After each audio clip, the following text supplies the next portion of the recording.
Hey y'all, it's Vonda. I just wanted to jump on here real quick because some of my mentors and actually some of my new team members, I'm so sorry,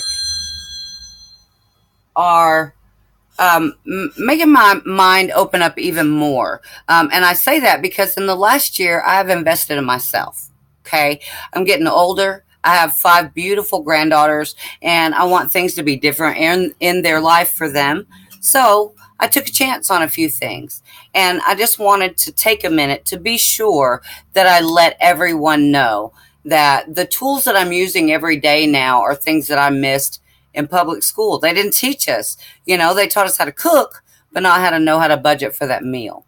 Okay. So with my econ, guys, one of the best things I've ever done in my life, there is a smart credit repair that lets me start at the very beginning. I've changed my FICO score.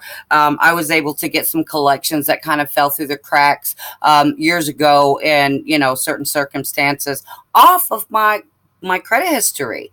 I'm using everyday tools now that is educating me further and further with everything from my W-4, if you still work a job, which I do part-time, but notice I said part-time. Anyway, so it helps you with your W-4 all the way to some strategies to be able to do some investing in a very short time. But I just wanted to say hi. I hope everybody's having a blessed day. And if you've looked into a few little posts that I've made or checked on my link from time to time about my econ, which is one of the best opportunities that I've invested in over this past year. And guys, this made changes in my life in 3 months. Okay. 3 months. Let me know. I would love to hear from you. I would love to see how it could change your life. And I hope everybody has a blessed day. Bye.